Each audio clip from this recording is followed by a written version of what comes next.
All right. Good morning, everybody, and welcome to today's mastermind session where we explore how to be our best selves in business and in life. Like Oprah meets Zillow without the free cars or the lawsuits. Today, we're going to dive into how three incredible real estate pros have built thriving practices, generated leads like magnets in both hot and cold markets, and somehow managed to look calm while the rest of us are chewing our fingernails and watching inventory evaporate like water on the Vegas sidewalk. Now, speaking of Vegas, cue the dramatic voice. The mother of all real estate events is coming. So 121 is back. Century 21's International Convention will be at the Bellagio in Las Vegas in April of 2026. And let me tell you, while it's an investment to intend, it does cost a little bit of money. I've never met an agent who didn't say they brought back at least one idea that landed them a few extra deals and helped pay off the buffet line tab at Caesars. So if you have the opportunity, please consider registering for this. I think it's an awesome event, and I'd love to see you there. And since we have Pat Finagan on, I also want to mention Exchange 21. If Vegas isn't your vibe, maybe the beach is. I love the beach. Coming up September 28th to 30th, we've got Exchange 21 at the Myrtle Beach Hilton, right on the beach. That's right, folks. Beachfront rooms for $162 a night. And the conference itself is only 249 bucks. You can't even buy a pair of decent shoes for that. Great price, a lot of great events that are happening there. It goes from Sunday afternoon through Tuesday evening. It's going to be a lot of fun. And again, it's only 250 bucks plus the hotel room and whatever it costs airfare to get there.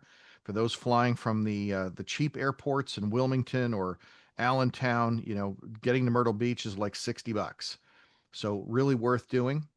And if you want to take a screenshot, there's a QR code that you can register. Now, this is a smaller event, of course, than 121, but it's a lot of fun. And Tim Mahan will be there with me. Teresa Keim will be there with me, and I'll be there. And drumroll, please. One of our guests today, Pat Finagan, will be there. He'll be joining us as well. And Saturday afternoon, I'll be captaining a pontoon boat down the Intercoastal. So if you've ever dreamed of combining real estate wisdom with sunburns and questionable yacht snacks, this is your moment. You can join us for that. We do have a couple of other things coming up just to mention in case those are not your thing. I would like to see all of you at both of those. But next week or a week and a half from now, there is Elevate 21 Orlando. I'll be down there as well in Lake Buena Vista, Florida. That is always a fun time. And for those of you who want, to get to the cold weather, 121 Canada is happening in Vancouver this year in March. And that can be a fun event as well. So just to kind of keep in mind that there are some other events out there, but I would highlight getting to Myrtle Beach in September and then getting to Vegas in April. But let's get back to why you're here today, besides my soothing voice. We've got three absolute superstars joining us. The first up is John Katein, and I pronounce his name wrong every time. From Century 21 Veterans, the #1 Century 21 agent in Pennsylvania. He's king of back to basics and somehow makes old school look cutting edge. Then we got Jotham Oliver from Century 21 Keim, who's going to share his incredible journey and strategies that will make you rethink how you're generating leads and maybe even your life choices. And last but not least, we've got Pat Finagan all the way from North Carolina, who's been lighting up social media with my new favorite phrase from a recent book, call the damn leads, will you? Thrilled to have all of them with us. So let's kick things off with John. And I'm going to let you just talk. But John, tell us how you've been cranking out deals like a machine in a market where listings are as rare as a quiet open house with a toddler. Good morning, everybody. Thanks for having me. I hope everyone had a great holiday weekend. We're here to strategize on how to get more business and for me to kind of share my experience on how I get leads. And as Loren mentioned, I'm very old school. For those of you who don't know me, I don't have social media. I don't even have Facebook. I don't advertise. I have no marketing budget whatsoever, and I'm very traditional. It's all word of mouth and picking up my phone. Um, Everybody in America is interested in one way or another in real estate, whether it's an investment property or they want to buy a property for themselves, or just everyone has some type of interest in real estate. So, for an example, I was in an Uber Uber ride 3 weeks ago, and I'm sitting in the car and I'm talking with the Uber driver. I'm like, hey, do you live in this area? Oh, do you rent? Do you own? And we get to talking, and I find out he's a renter and he wants to buy a house. And he's like, well, I don't know if I can buy a house. Well, my philosophy is if you are working and you have a decent credit score, I can get you approved. Bad credit, no money. There's a way to get everybody approved. I'm like Oprah, everybody gets a house. So, I got to talking with him, and he didn't realize that he thought he needed 20% down or 10% down to buy a house. And um, the general public believes that, and they don't realize that there are programs out there. And if you contact your lenders, every single one of us have access to it. But there's ways to get somebody a house with $0 out of pocket. In Pennsylvania, they have the PHFA grant where you can get a 5% grant towards your down payment. And then if you can get the seller to pay the seller assist for the closing costs, they're essentially buying a house with no money out of pocket. Um, I believe that no matter how much business I do, I never think like $100,000 sale I'm too good for, or I don't want to waste my time doing this or doing that. Um, I got into this business to help people, and I still believe that to this day. The best feeling in the world is sitting at the settlement table where somebody has been renting for the last 20 years, and they're crying at the table because they never believed that they could buy a house. And because of that, like that person that I'm helping, they'll tell everybody. They'll tell their mom, sister, brother, cousin, whoever, that I made that happen for them. Um, Another strategy that I use, I do it at least once or twice a year. I go through my phone and all of my transactions that are 1.5 years or older that I've done, I'll reach out to them and say, hey, I'm not sure if you know how the market has been, but your house's values went up tremendously. Feel free to reach out to me if you want more information. And like I'll send maybe, 15 or 20 text messages out. And this year I did it, and I think I got, I don't know, I think 10 listings out of it. For one reason or another, it's not always that they want to sell their house and make a boatload of money, but I mean, the average American moves every 7 years. But in this market, with the growing equity that everyone is getting, 9 times out of 10, when you buy that first home, that's not your forever home. You want something bigger, but that's what you could afford at the time. And because the values have went up so much, and clients, they don't understand how much equity that they're sitting on. Um, you're able to resell that house and get them something bigger, or you can help them achieve another goal in real estate, and that's becoming an investor, where they can hang on to that house if they want. Maybe, tap into the equity that they have to buy the second home and then use that one as a rental. Now they're going from one to two houses. And then if you have that as a rental, now you can market that house as a rental, and you'll get a ton of leads for people that want to rent that house. And every single renter, not every single one, but the majority of them, not always want to rent. They want to buy, but they feel like they have to rent. So now when you're getting all these leads that come in on that rental property, it's very easy to flip them into a buyer, because they're only renting because they feel like they don't have that 5, 10, 20% down payment, where it's easy to flip them into a buyer. And then once you make that um, process a reality where they can purchase a home, then it just snowballs. And now they start telling all their brothers, sister, cousins, everybody about you to refer you to help the next person get a home. Um, I feel like right now in the market, all of us are kind of feeling it. Um, Myself too. I mean, I'm doing a good amount of business now, and but the deals are a little bit harder. Um, and that's because obviously the rates, and there's a lot of things that are going on right now um, in the political world. But I feel um, Morgan Stanley came out with an article, I think it was a week and a half ago, and they predicted that the rates were going to see 7 rate cuts by the end of 2026. And I believe that that is a strong possibility. And I think that that's going to align perfectly with the end of the term of the current Fed. So the Fed, his term ends in May. I believe this week or next week, we're supposed to find out who is going to be replacing them.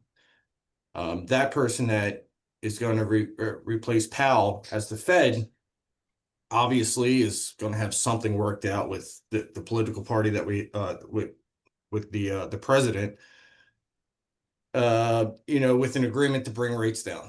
If that happens, that would start in March of next year, which we would have 7 rate cuts going into the end of 2026. I think the 30-year fixed rate mortgage by the end of next year will be roughly around 4.5 to 4.75. If that happens, everyone knows when the rates come down, values go up. I see a explosion in our market next year. I also think the stock market is going to explode because of it as well. The initial reports with the tariffs when they first came out it was doom and gloom and it was going to kill the economy. But the reports that have recently come out, it's shown that so far we've collected, I think, $140 billion from the tariffs, and it's a huge benefit towards our economy. So that is just going to continue to increase the stock market. Every time the stock market goes up, the vast majority of people have a lot more liquid assets. And when interest rates go down, it's just going to cause the real estate market to explode. I feel like we are going to pay for that because we're going to see 7 rate cuts by the end of 2026, where that will be a sticking point in the 2028 presidential election, where we're dealing with inflation again.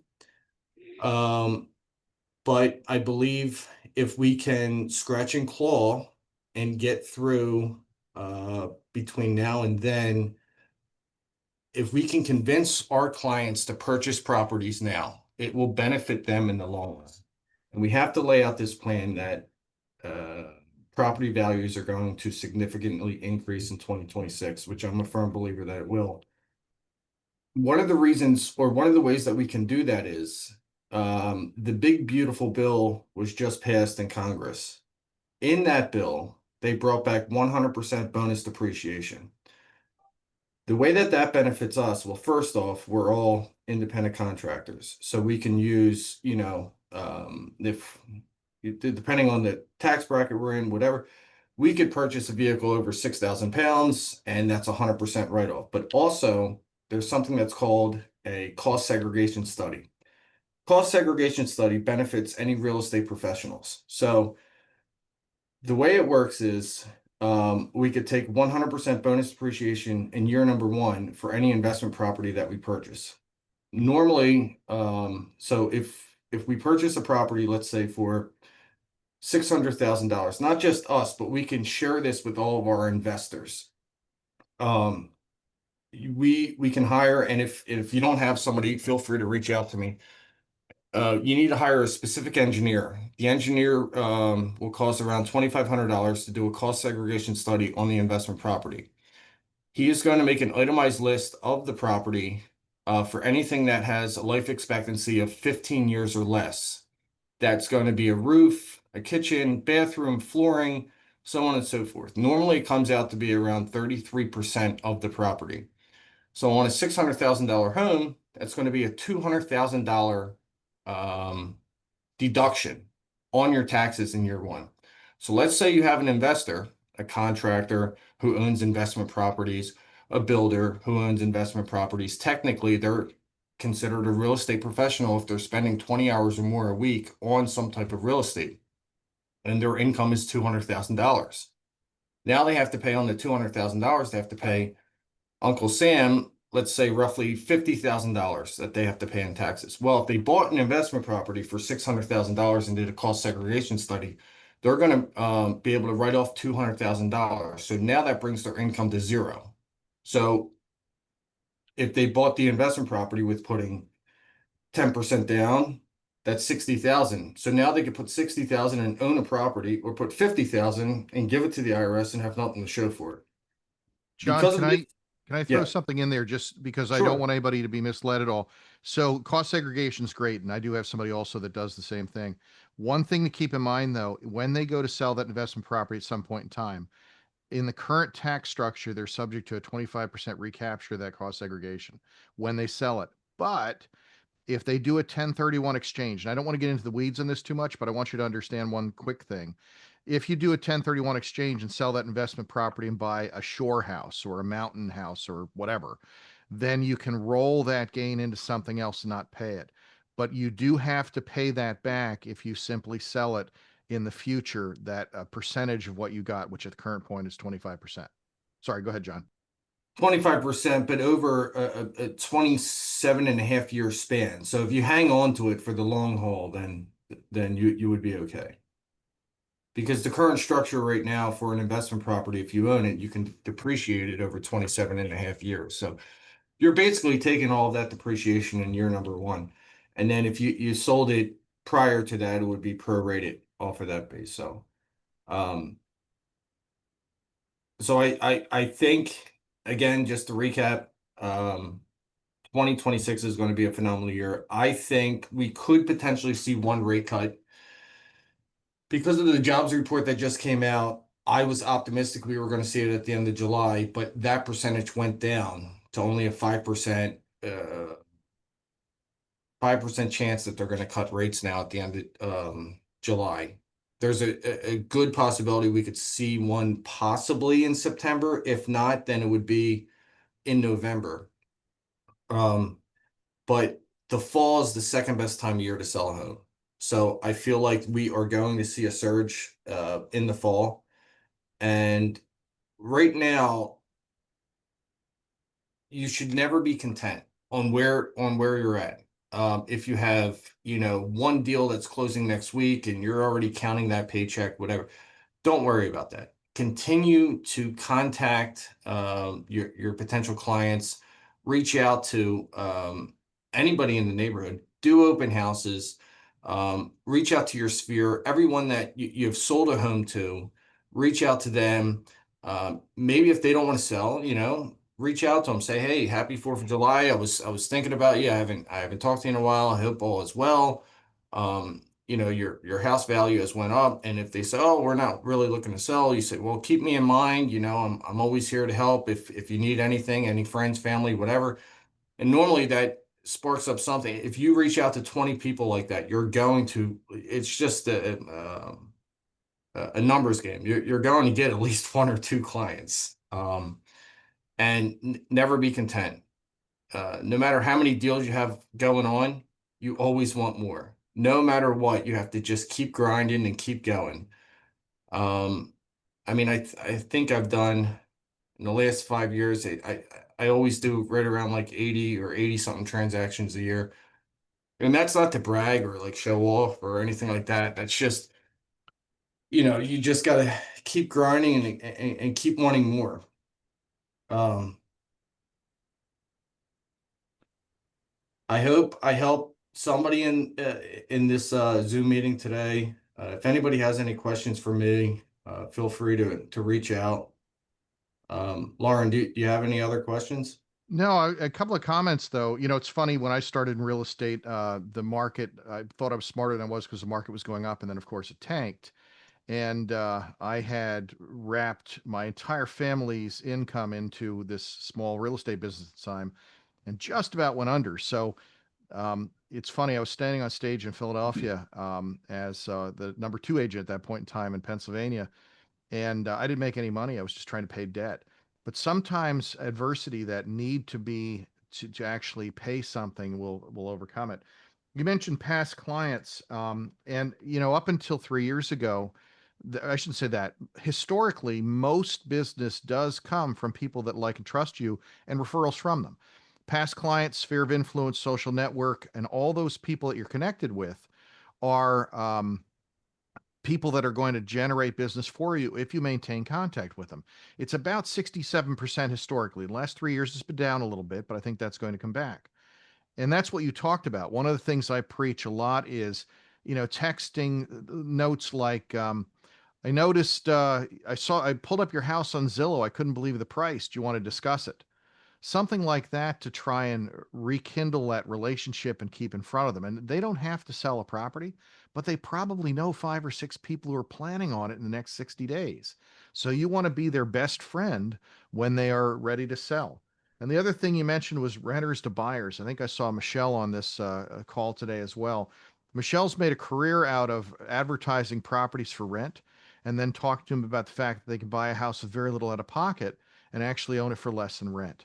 And once you get a renter converted into working as a buyer instead, they're going to tell every family member that didn't think they could own a house that they really can. And that turns things around as well.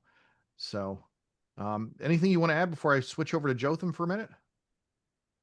Um, all I want to say is everyone has, you just have to keep grinding. Make sure you contact somebody every single day. Don't get discouraged. In an easy market, it's easy to get transactions. In a tougher market, do not get discouraged. Continue to call people, call somebody every day. It doesn't matter who it is. I remember it was 3 years ago. I was checking out at a grocery store and I was talking to the cashier and I asked, "Do you live locally?" Whatever. And I ended up selling the cashier a house. It was probably 4 or 5 years ago. I was getting tires at a mechanic shop. I started talking to him about real estate. And this goes back to my initial point. Every single person in America has some type of interest in real estate. All you have to do is open up the conversation. And the easiest one for me is, hey, do you live local? Oh, really? Do you rent? Do you own? How long have you lived here? And it just opens up the conversation. So, John, I noticed you're wearing a shirt with the Century 21 symbol on it. Tim Mahan, who is one of our superstars, he's 36 of the same shirt. I'm not kidding, but it's got Century 21 Keim on it. And he picks up clients all over the place just from having the logo on his shirt. There is a couple of questions about whether you use a contact management software to maintain contact with your past clients and your sphere of influence. yeah. So, it's like the running joke in my office. Like I don't do anything. I don't have Facebook, no social media. I don't have any AI stuff. I literally have a cell phone. I have a contact. I mean, what I do is every single one of my contacts that I've done business with or I've talked about real estate with or whatever, I save them in my phone under the word lead. And then when I go to my contacts, I just type in lead and I go straight down the list and I text everybody. It's so old school, and I'm sure that there's an easier way to do it. I just feel comfortable with this way, and every time I'm reaching out to somebody, it's not like an automated text, like it's very personable, and I don't know, it works for me. So when somebody, especially somebody new into this business, they're like, "Oh, I have to, get a website or start marketing or whatever." I just hope I could share the hope with everybody, showing that like there's a million different ways to do it. It's just whatever you're comfortable with. The average agent in our company makes about 5,500 on an average transaction. And the average person, the average realtor knows about 100 people that they interact with on a periodic basis. People you went to school with in college or high school, people you worked with in your old job, family, extended family, your doctor, your dentist, your hairdresser. You run into these people, your Uber driver. So you run into people on a regular basis. Out of those 100 people in a normal market, 14 of them will move. Of those that are directly connected to you, of those 14, about half of them will buy and sell. That's about 21 transactions a year or about $100,000 in income if they use you, but you have to make sure you're top of mind. And the other thing is, all of those 100 people know at least 10 people that don't know you. And that's how a superstar really builds their business, maintaining that contact, being the person, and actually taking that to the next level. Well, thanks, John. I'm gonna open questions at the end. I want to segue over to Jotham, who has had an incredible career. He's actually on career number 2 or 3. I joked in our email about how he was a rock star, and he's incredible singer and had some great stuff out. Jotham, are you unmuted and out there? All right, can you hear me? Yep, go ahead. Okay. So yeah, like Loren said, I had a music career, if you could call it that, for a while. I was lucky enough to tour all basically I toured 48 states in the United States. Very I've cool. been all over Mexico, I've been all over South America, I've been all over Europe, singing in a band. And that was my dream since I was a teenager, was to be a professional singer. Once I started bumping up against being a professional singer, I realized that was not my dream anymore. I just wanted people to like me, and that was kind of it was a disillusioning moment when I came to that realization. Um, I never made $1 million singing, but I was lucky enough to go to some really amazing places and meet a lot of really amazing people, and has a lot of really great experiences from it. But I always had to have a job to pay the bills while I was away, and I have a family to support as well. So I had my job just before I was in real estate. I was in the Carpenters Union in New York City, and I was getting paid an astronomical amount of money for not a lot of work. And what I realized is that I did not like that kind of pay structure. It didn't make me feel good, and it didn't make me feel fulfilled. It didn't give me what I needed, and I was starting to really, really hate the job. It gave me the time off where I could go on tour and I could do the things I needed to do for my music aspirations, but it was not fulfilling me at all on a deeper level, which is what I always hoped for in a job. That's why I wanted music to be my job. I thought I could get that from music. So I've always had this sort of dumb confidence where I feel like I can do something without having any evidence or training that I can do it, but I just feel like, oh, I can do that. So what I did, I cashed in my annuity and I bought an investment property, and I turned it into two short-term rentals, and I started to make pretty good income from it.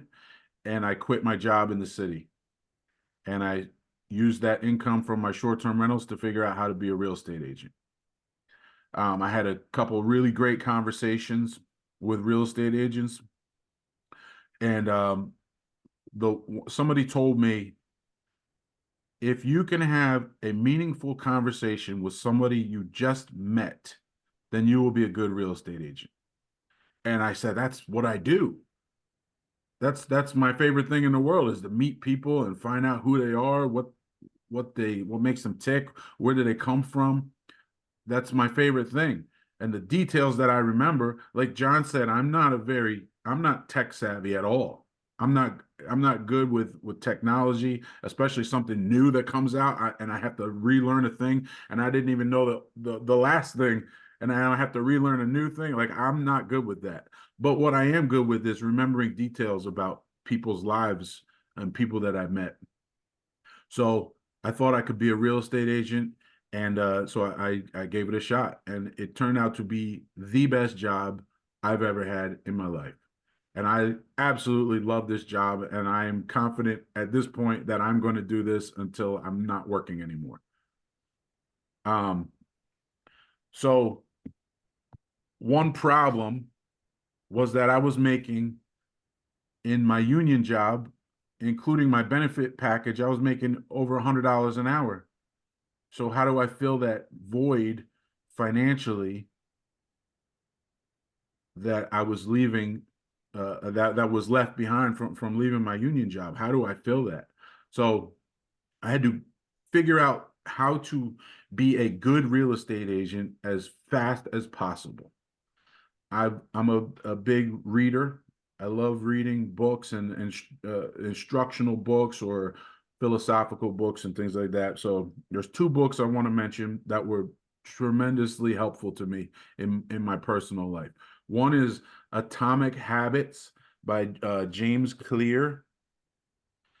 There's a quote from Atomic Habits that I will never forget, okay? You do not rise to the level of your goals. You fall to the level of your systems. So no matter how lofty the goal is, if you don't have the system to support it, you can only get as far as the system allows. So that I used that in my music career. I tried to use it in my union career. That's something that's been with me forever. And it's almost like a little mantra I would say to myself on a regular basis. You do not rise to the level of your goals. You fall to the level of your systems. So always improve the system is the point of this, okay?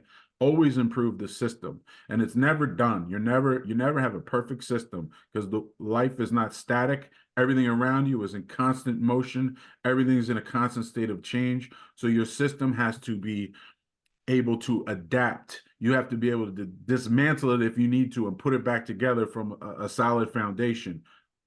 Build a better system was the point. Okay. The second book that really affected me in a major way as far as my real estate business is concerned, it's called The Tipping Point by Malcolm Gladwell. The entire book is incredible, but there's one portion of the book where he talks about a sociologist in the 70s named Mark Granovetter. He was a sociology student at Stanford, and he was curious about opportunities.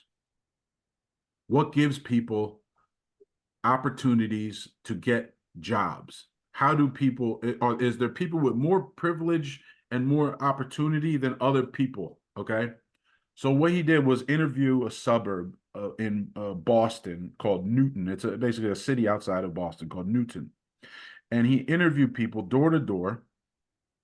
Where do you work? How did you get your job? Very simple. What he found was that most people got their job through a family member, a friend, or an acquaintance. That's not surprising. The surprising part was that it was never a close family member. It was rarely a close friend.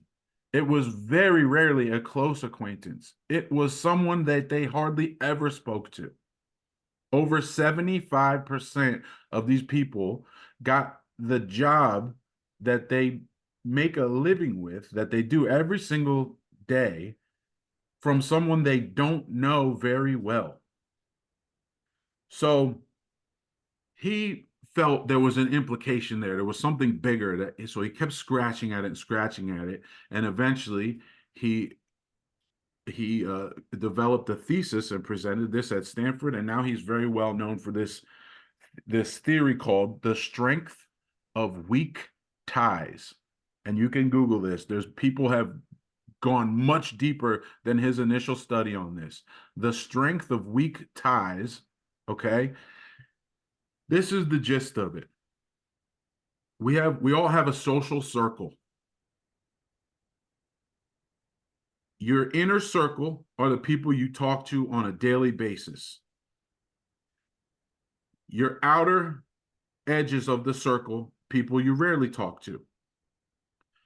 If you try to get a job by asking people who you talk to every single day, you're not likely to get a job from those people. Because if they had a job for you, they would have just told you, hey, I got an opportunity for you. They would have told you. That's a resource that is tapped out. These are your best friends, your closest family members. You know everything about each other. You very likely have the same opportunities. You very likely have the same resources. You probably all know each other and are so tied together that resource is tapped out. Imagine a nest with baby birds, and the baby bird knows that the mama comes every day and feeds all the baby birds. If one bird in the nest is hungry, the worst person he can ask for food is a baby bird next to him. It doesn't make any sense. He has the same resources as you. You all rely on the same feeding source, right? In order for that baby bird to get more opportunities, he has to figure out a way to look at the edges of that circle, the edge of the nest. So this is the idea. Your opportunities are at the edges of your social circle, because that's where they touch someone whose resources are the farthest from you as possible. Those are the resources that you need in life. This is not just a real estate concept. This is a life concept. This is something that will help you in many different facets. I have found a way to help myself in real estate with this, but this is much bigger than real estate. So I'll try to cut this a little bit short. This is the idea. Every time that we talk to a coach, every time we do online education, every time we go to attend a seminar, we speak with other real estate professionals, it's always about how to generate opportunities, how to generate leads, right? This is the whole point. How do we do it? So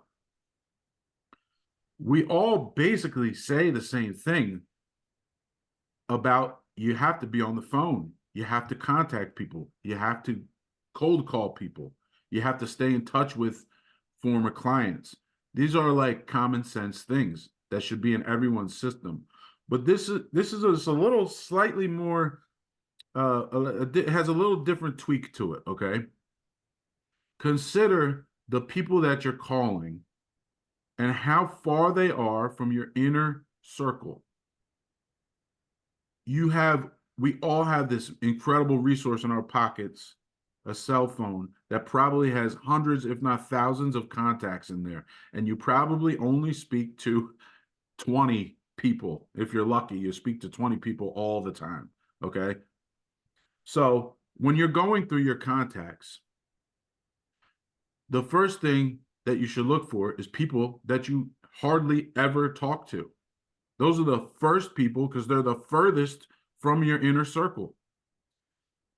They're going to have the resources that you're very unlikely to touch those resources without that connection. So if you just think of it from purely a scientific, Mark Granovetter, strength of weak ties perspective, talk to people that you hardly ever talk to. This is why it's important to remember details when you do meet people and they do end up in your contact list. Try to remember details about them that you can use as an introduction. If you're not comfortable mentioning real estate, hey, how you doing? Do you need real estate help? Some people aren't comfortable with that introduction. You can use something personal. For example, the other day, I had an incredible interaction with it's the chain of how I met this person is awesome. I'll get into that in a second, but I have a client now who is the UN permanent representative for the country of Moldova for the UN. I met him through this chain of resources. Exactly what I'm talking about is how I ended up with this guy as a client. I had texted him because I saw something in the news about Ukraine. I couldn't find Moldova on a map a couple weeks ago. Okay. Until I recently looked it up after speaking to him, just so I know what I'm talking about. It's just below the Ukraine and just above Romania. But I knew it was close enough to Ukraine that possibly he was affected by the conflicts going on over there. So I just texted him, hey, I just saw some crazy stuff on the news about Ukraine. I hope you and your family are safe and well. That was it. I didn't mention real estate at all. We ended up talking about he did have people affected. This was important to him. He was very grateful that I reached out to him. And he asked me to value his house in Pocono Country Place.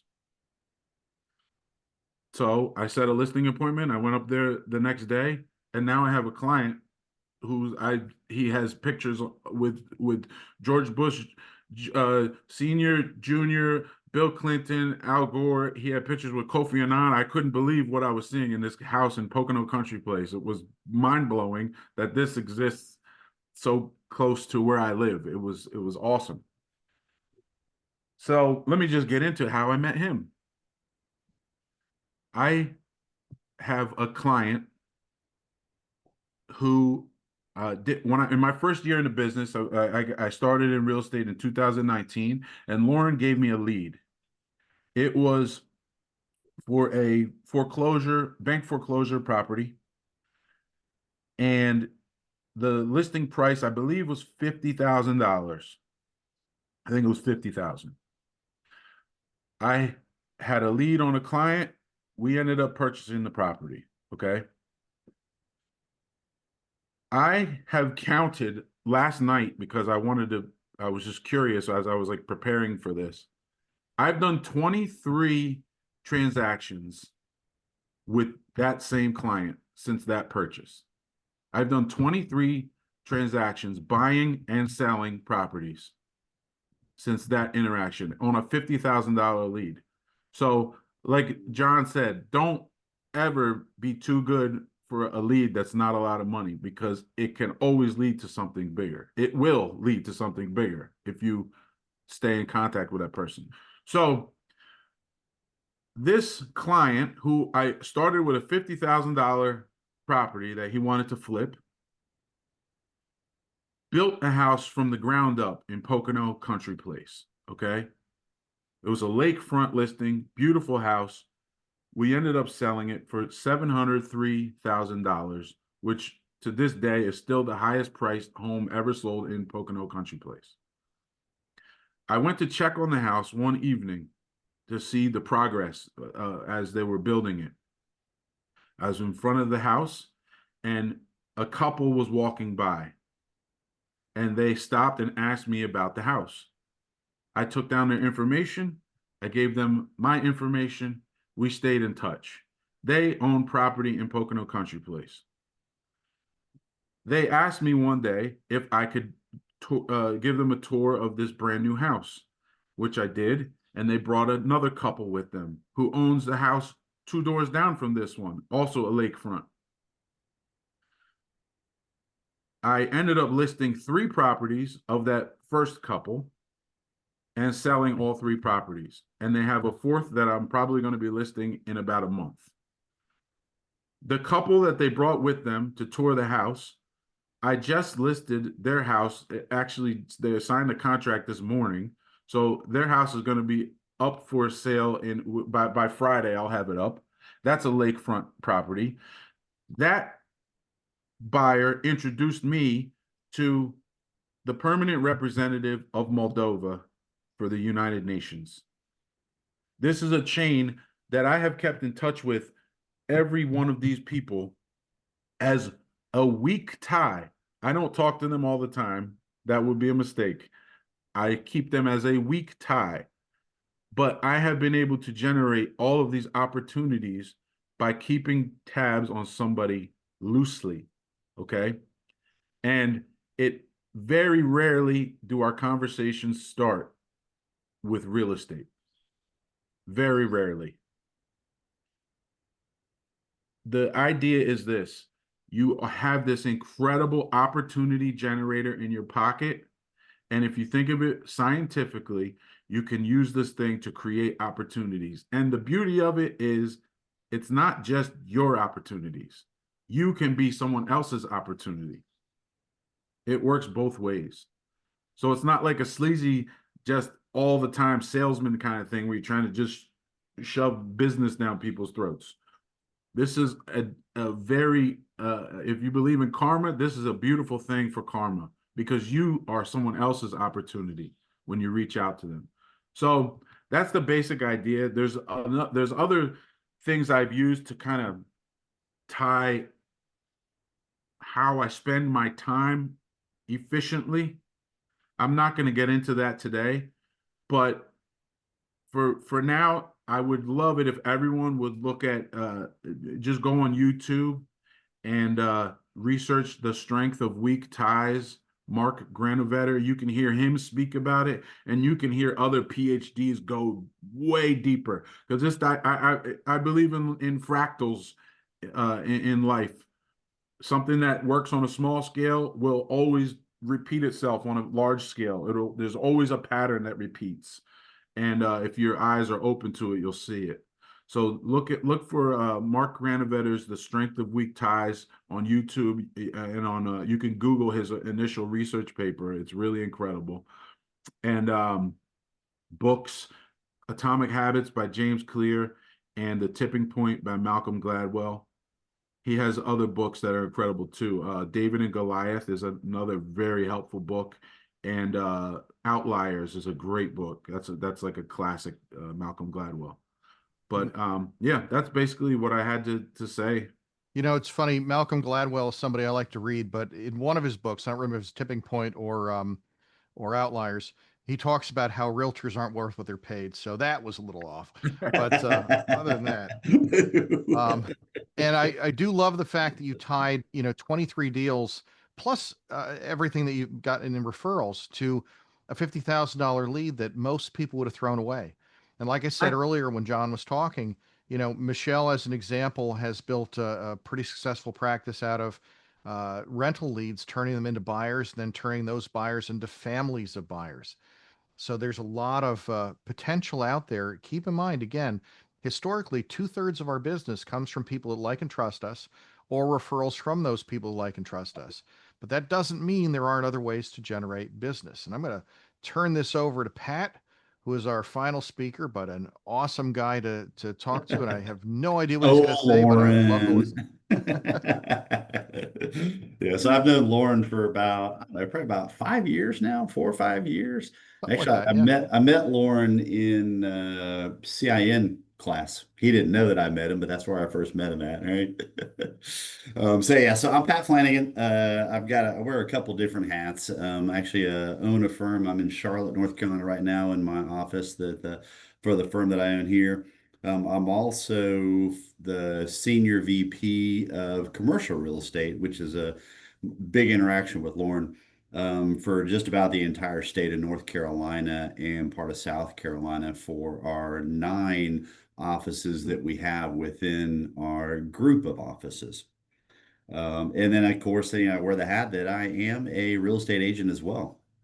90 I'm going to say 99 to 99.9% of all the real estate I do is commercial. I actually have a investment condo that I just put on the market, or I put on the market about 3 months ago, and I was doing such an outstanding job that I handed it off to a residential agent going, please sell this for me. That's how great I do in the residential world. But I coach, I talk to residential agents. I've got 30 of them that work for me here in Charlotte. And the biggest thing, and that's where Loren had reached out to me. I had posted something out there. I'd seen a picture of the book, just call the damn leads. I mean, honestly, guys, it's that simple, right? We are in a business that's simple to get into and simple to do. Is it easy? Hell no, it's not easy, right?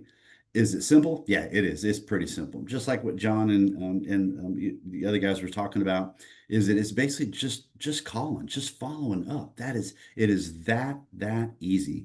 Picking up the phone, making phone calls, following up your leads, and then having a process. I was listening to John's process there as far as how he puts them into his phone and he just puts them as lead.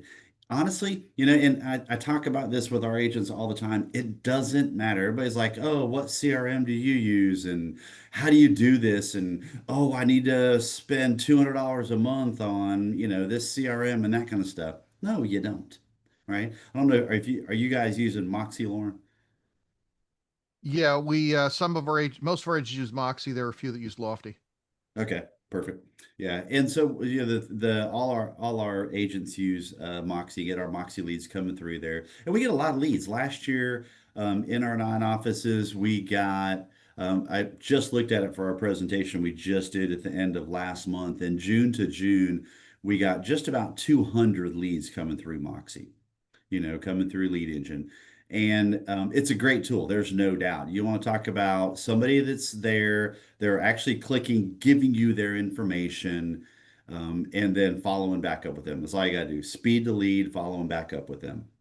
The key that I found is like I had one of my agents leave here in the Charlotte office, a commercial agent, and I just went through and started following up with his Moxie leads that he had on the commercial side. And it was amazing the number of leads that were not followed up on. And I think what happens is, because the guy was a good guy, very good guy, very strong agent, just didn't feel like he was getting enough deals going on with us and moved on to another firm. And I'm following back up with his deals, and two of them I came across. One of them I called him up, and he was like, "Oh yeah, I never heard back from the agent when I put that request in there, so I just went and toured the property and called the sign." Twice it happened. That was $2.2 million in those two deals that were lost because of not following up with the leads, right? $2.2 million, right? That's, what is that? 3%? What's that? I don't know, what is that? $120,000 or whatever. I don't know. It's a lot of money. It's a lot of money left on the table because of not following up with the leads that we get. And we spend so much time. I've got, agents that spend time like, John, I keep going back to John because John's like, I don't do social media. I don't have a website. I don't do all this other kind of stuff. I just pick up the phone and I call people and talk to them. Right. And that's all it takes. Right. We spend so much time on, oh my gosh, is my bio good for the Century 21 commercial website?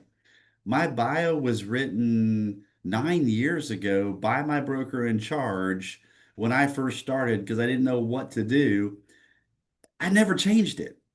I've never changed it. And nobody has ever said, "Oh, I read your bio. This is how important this is," right? Get some information out there, get the details out there. Use Chat GPT. Sorry, John. Use Chat GPT to get some of those things knocked out, but just pick up the phone. And the thing that we've seen that has been very successful, I've got my business partner here somewhere, he was my first mentee that I have because we do a mentor program on the commercial side, and first mentee that I had 3 years ago, 4 years ago. I met him in Vegas, and has turned into my business partner and best friend. We do all kinds of stuff together, right? In real estate, outside of real estate, we invest together. It's just turned out to be an amazing partnership and friendship that we've got going on. That is a key too. Having somebody else that you can bump elbows with and be like, and have them call you stupid. No, I mean, if Jose's here somewhere, he'll call me stupid, right? I'll call him stupid, right? No, we're not. We gotta be stupid sometimes, right? There you go. There you go. I knew he was there somewhere. But having somebody there that is a sounding board that you can work with all the time, somebody that you can trust, hey, look, dude, I've got this deal. We're going to split commissions on it. I don't mind giving up the commissions, right? That's an important piece of it. But the one thing that we've done that has been just huge is just picking up the phone. We've created a process of picking up the phone, calling people, how to get the contact information. If you guys have, I don't know if you guys have Forewarn as part of your MLS, but Forewarn is an amazing tool to get phone numbers with, to get criminal backgrounds, even how many properties they have. It gives you some amazing detail. If it's not free through MLS, I think it's like $25 a month for a membership to it. But it's a great tool, especially if you're showing houses and you don't really know the person that you're showing it to. Do a phone number background check on them, and it'll tell you all the details on it. It's called Forewarn, F-O-R-E, Warn, W-A-R-N. But that's a great tool to be able to get contact information. And the thing that we found too is that, like what was talked about earlier, is that it's not all about closing the deal over the phone, right? That's not how you're going to win deals. These investments, even homes, are the largest investments most people will ever make in their entire lives, right? And so they want to have somebody they can count on, somebody they know is going to follow up with them, somebody they can trust. Set up a time to go have a cup of coffee with them, sit down with them, and push to get that, right? Don't push to say, hey, I need you to sign my agency agreement here so I can list your house. Push to sit down and talk with them. Push to go to their house, do a tour of their house, talk to them about it. People love their homes. People love their commercial properties, right? Get on their level. Be part of exploring what they love about it, what they've done to it, right? Get in the middle of that.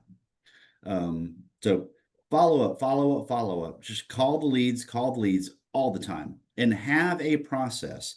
The one that Jose and I are using right now is Follow Up Boss. It's big in the real estate world. And I think it's like $38 a month or something like that.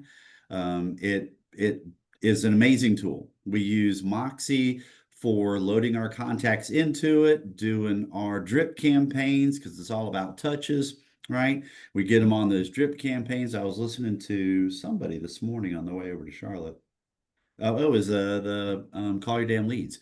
He was talking about there's a 700% increase in interaction by just doing email drip campaigns, right? Because you're in front of them.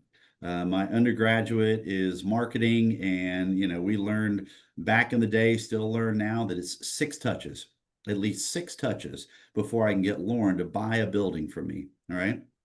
And so that's the 6 touches can be, I'm going to send you emails. I'm going to give you a call. I'm going to have coffee with you. I'm going to send you a package about this amazing building, or I want to list one of Loren's buildings, right? Then here, I'm going to create this, sweet package that I'm going to send over to Loren, and he's going to open this thing up going, holy crap, these guys are professionals. We use Analyst Pro, right, Loren? But it works. It works by showing that you're a professional, following up with them, and staying in front of them. And the reason I feel like I get on a soapbox about following up with people, calling them up. I had a deal. It was actually during COVID when I really didn't have a CRM, because I was trying to use Moxie as my CRM as opposed to just a marketing tool. And I had Post-it notes, right? And I had this whole folder system going up along the edge of my desk, to where I would move these folders through the system. That was basically, it's a lead, now it's a client. We're searching for properties. We're got a LOI or offer under contract, and then I'm just waiting on my check to come in, right? And then after the check came in, then I would file this away.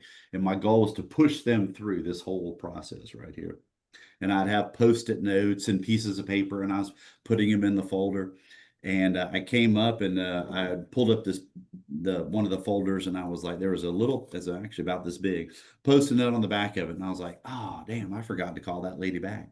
And this is 3 months. And I'm like, awkward. I hadn't talked to her in 3 months. Let me call her back. So I called her back.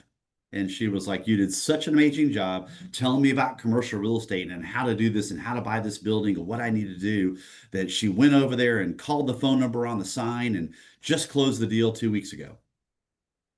And I was like, damn. And that's when I lost my first $500,000 commercial real estate deal over a stupid piece of paper, because I did not have a system to follow up with my leads, right? And that's what, like when I was talking about that agent that had left us, the reason he did not get those 2 deals is because he called them. We pushed for this process.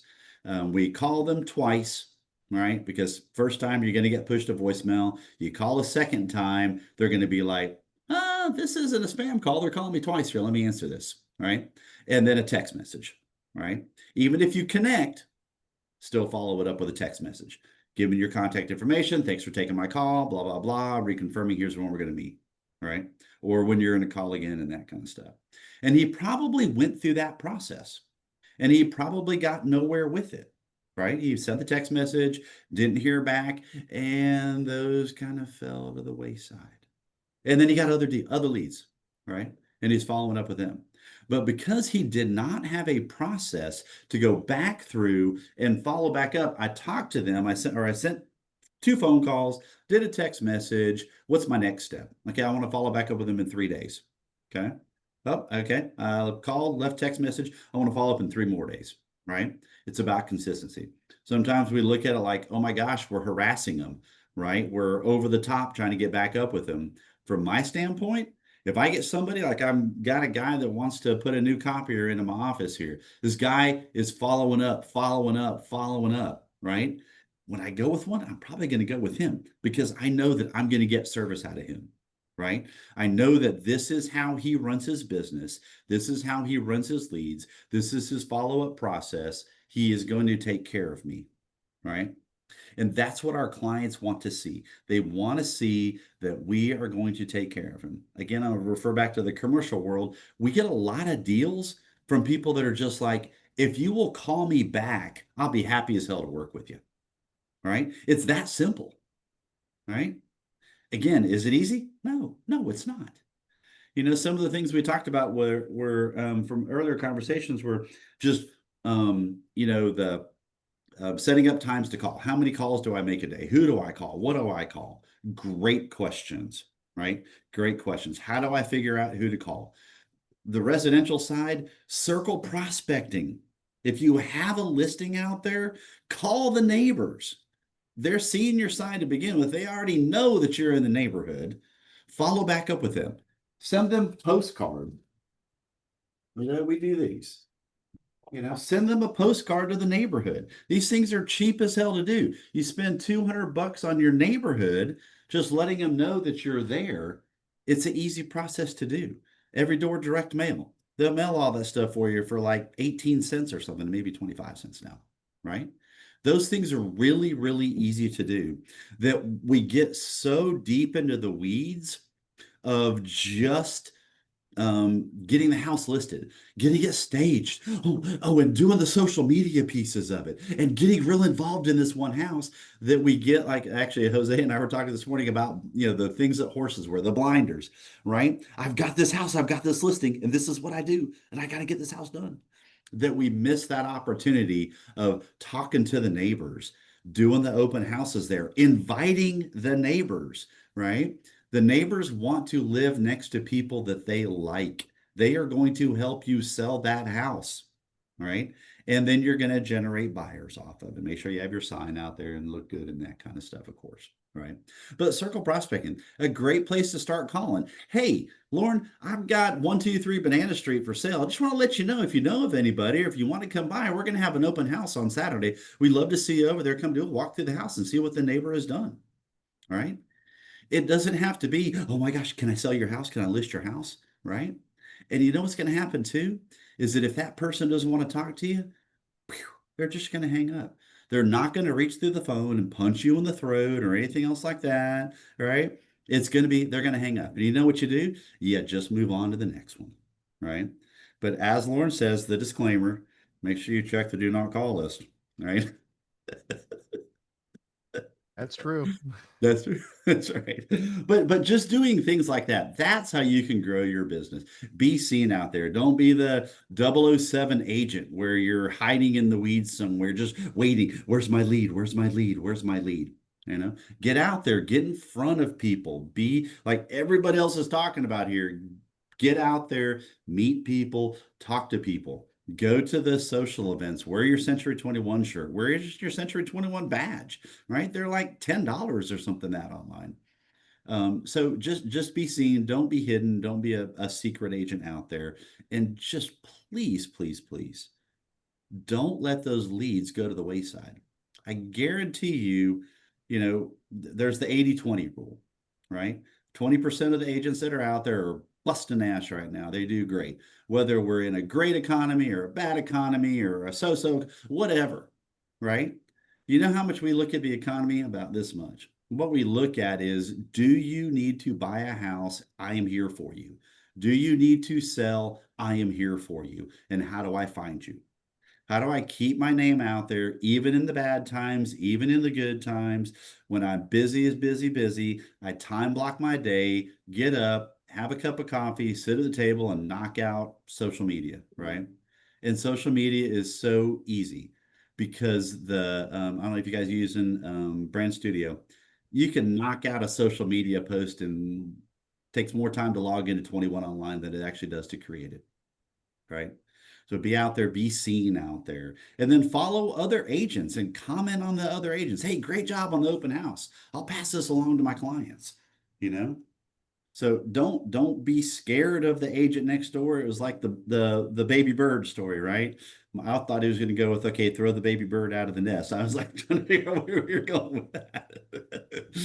But yeah, but you know, you're in the game with a bunch of other agents, you know, compliment them, work with them. You'll be surprised how much interaction that you'll get. And then you're sitting across the table from another agent and you're trying to get this deal closed. That relationship you have with that agent can make or break getting that deal closed for your client as well. All right. Cool. Anybody have any questions, comments, thoughts? Yeah, I'm going to open it up for questions for all of our panelists. There were a few chat questions about Moxie leads. Just to give you a quick explanation, that's stuff that comes from either centric21.com, comes through Lead Engine, which does get parceled out to agents at all the companies that are on here today. They get sent out to agents, and they're sent out based on where you are or whose listing it is. The other part of Moxie is if you do have a Moxie website set up and people come to your website, those leads go directly to you, but they come through the Moxie software directly to your phone. So anybody have any questions that they'd like to ask of our three panelists today, John, Jotham, and Pat? Please give us a second and we'll be happy to answer, or they'll be happy to answer. Wow, crickets. There were a lot of people on that. I'll just mention one book that I would strongly suggest, which is a little bit dated now, is Fanatical Prospecting. I have not read that one. Yeah, Jeb Blunt.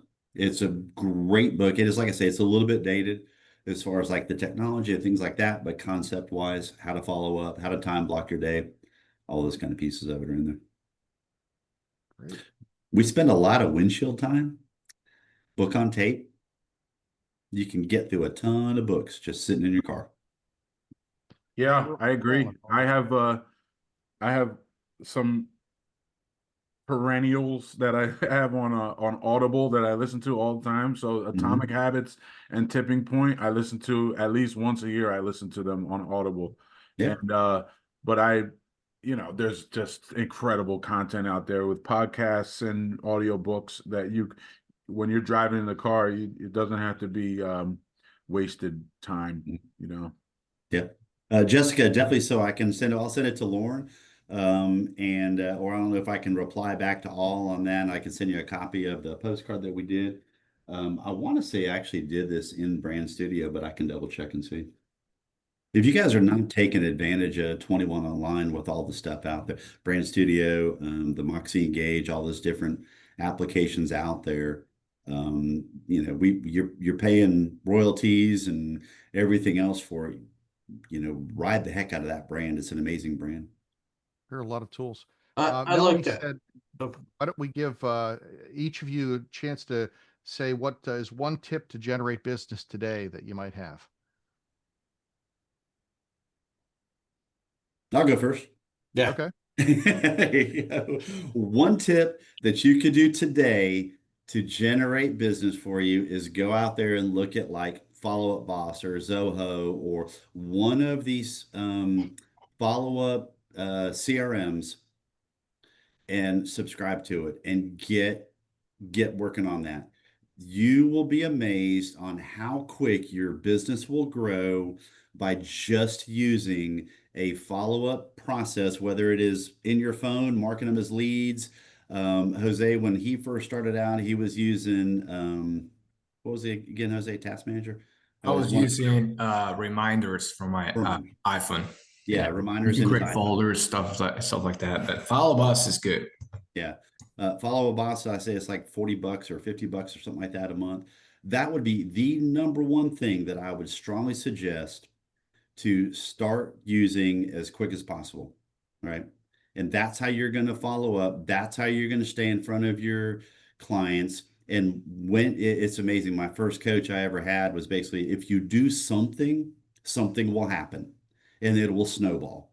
It is that simple in our business. If you just do something, something is going to happen and things will start snowballing for you.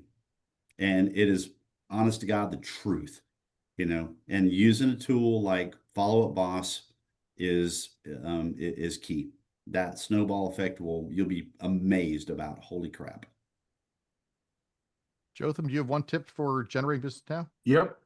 So I made myself a habit just based on the stuff I was talking about. My daily habit is I pick 5 people that I haven't talked to in forever.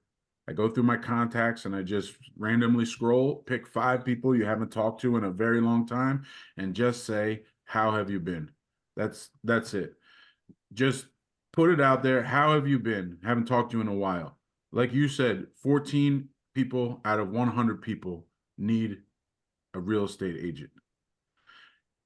You don't have to lead right out of the gate with, hey, do you need me? I'm a real estate agent. Do you need me? It doesn't have to be that aggressive. It can be just as simple as, how have you been? If they need a real estate agent, they're going to tell you, because they're going to say, how have you been?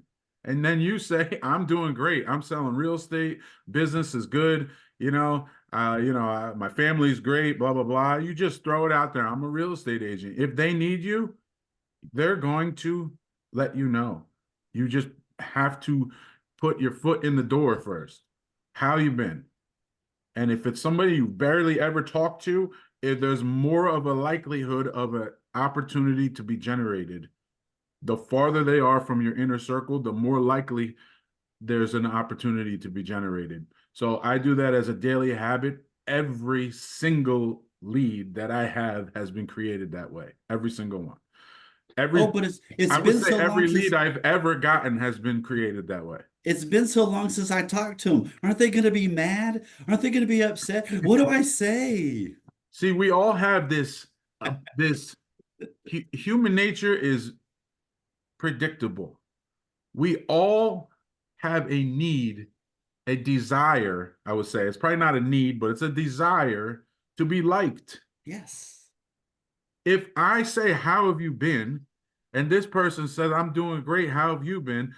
This is a good start of an exchange of, how do I get this person I never talked to like me? Okay. Hey, here's something I can offer you. And they do the same thing back to you. It's human nature. This is how the world is created. This is how business operates. This is how relationships get formed. This is how everything operates, is this human nature. We all desire to be liked. Yep. So we can tap into that and use it to our advantage, and we can use it to help people that we genuinely like. And so that's my tip, is pick 5 people you never talk to and just say, how have you been?